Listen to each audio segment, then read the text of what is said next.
Ladies and gentlemen, good evening and welcome to Gachie Skyman TV, the tallest man in Black Africa.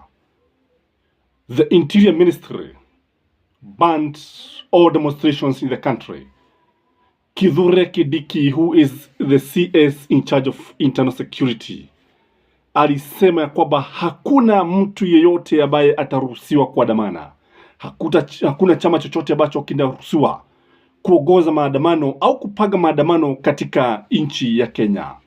And this sent shockwaves down the country. And wakati ambapo alikuwa akisema hivi, many Kenyans were left with many questions, because we know very well that William Samoei Ruto's government has been cornered by Azimio. Kile ambacho Azimio wamefanya ni kwamba wamejaribu kuja na mikakati ambayo has left the government with very few options. The violence that was meted on Kenyans yesterday was on another level.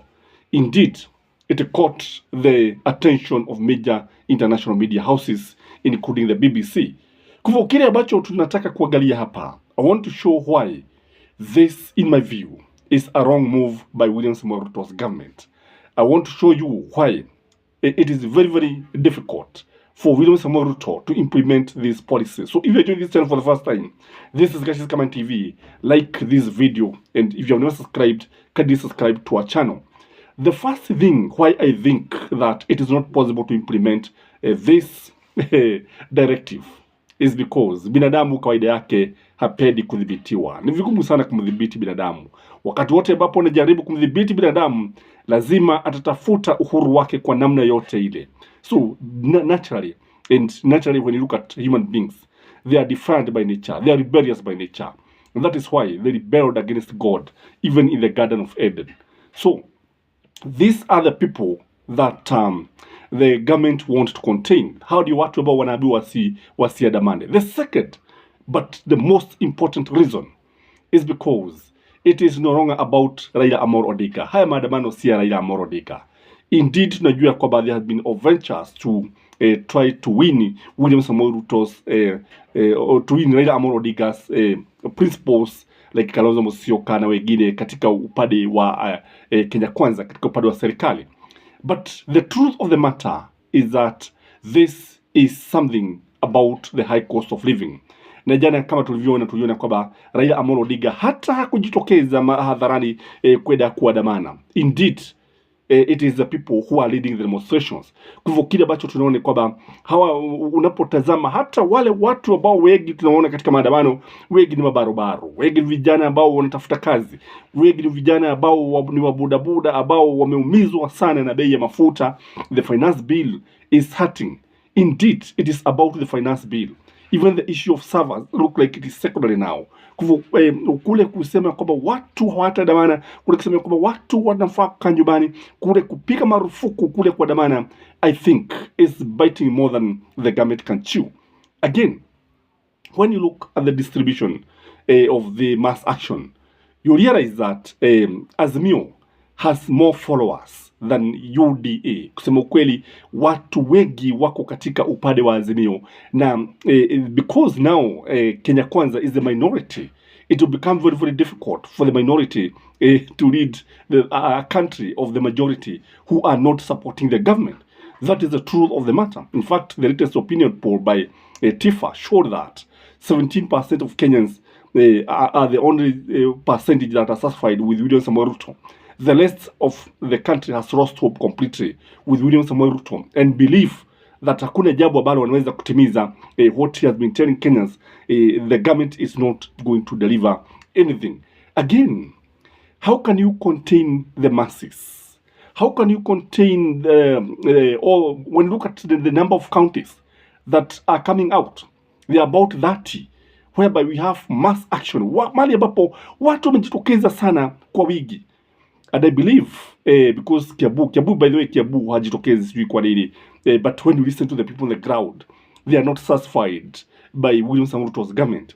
Lakini utapata kwamba wanaume na wanawake kutoka sehemu za Kiabu hajajitokeza kama watu wengine, kwa sababu Murang'a tumeona watu wakijitokeza, Kirinyaga tumeona watu wakijitokeza, Meru tunaona watu wakijitokeza, Nyandarua tumeona watu wakijitokeza. So when you look at Mount Kenya region, it is only the Kiambu people who are not coming out to demonstrate. Not that they are satisfied, but maybe they are doing what we call wait and see. Again, there's a lot of propaganda to try to contain the people of Kiambu not to come out, kwa sababu unajua wakijitokeza basi it will be a vote of no confidence to William Samoei Ruto. So sasa unapoangalia the number of counties that want to demonstrate, in fact it is the whole country that is demonstrating. How do you contain these people? How do you contain? In fact, even Nairobi itself, it will be very, very difficult for William Samoei Ruto to contain the people of Nairobi, Sebuse, taifa lote nzima. So the fact that the people are even overpowering the policemen is a cause for alarm, unless and until, which is highly unlikely, the government calls for military support. That is the truth of the matter. The government can actually call the military to try and contain the people. Unajua sasa when the military comes in, utakuwa ni kama utawala kijeshi. Utakuwa kama ni utawala ambao ni wa kiimla kabisa. And the country will be turned into a police state.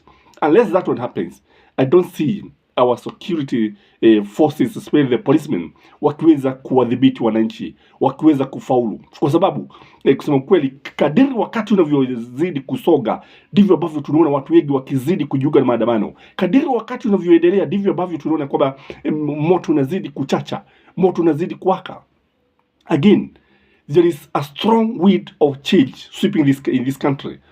You know, people are resisting lies. People are resisting the finance bill. People are resisting the high cost of taxes.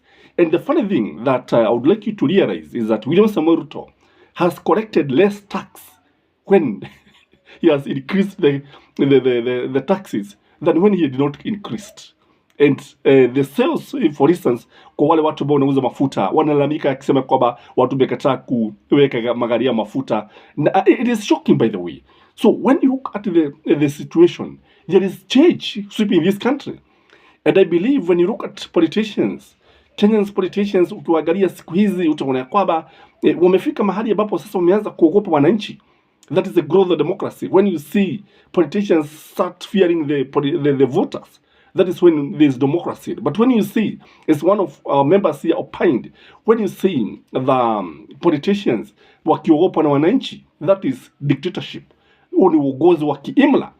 And when you look at the country now, we are going to a situation whereby, kwa sababu ukiangalia kama nilivyosema jana, utaona kwamba watu wengi, viongozi wengi wale ambao waliuga mswada huu wa kuwanyanyasa wananchi, wengi hawajitokezi hadharani kama ilivyokuwa hapo awali. So how is the government going to contain this situation? Again, unapotazama vizuri sana utaona kwamba this is likely to lead to more deaths.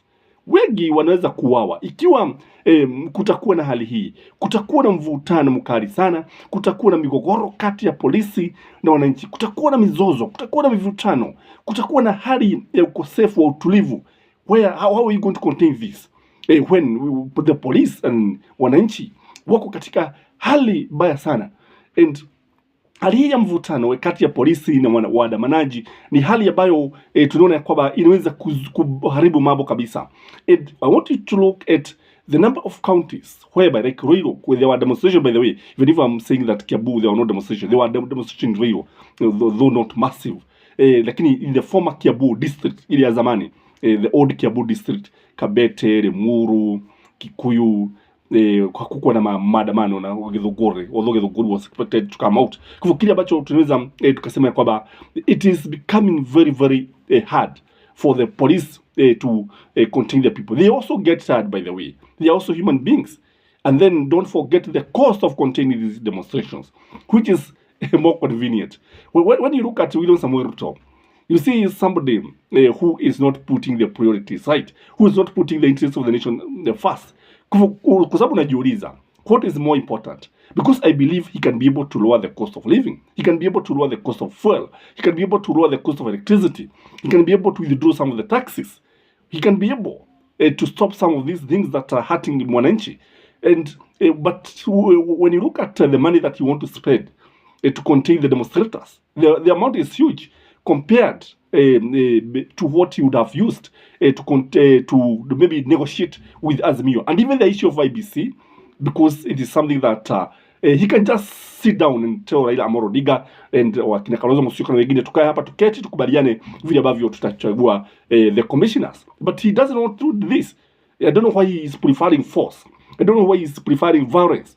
I don't know why he is preferring to use dictatorship, because that is what he is doing. Because using the police and the policemen are using excessive force. They have become very brutal. Ni kusema ukweli ni kana kwamba nchi hii iko katika hali baya sana. So I don't know what will happen, because I've always opined that you cannot be able to stop change whose times has come. This is your host, Gachie Skyman, the Tourism and Black Africa. Kindly have a blessed evening, and remember to like this video. Bye bye.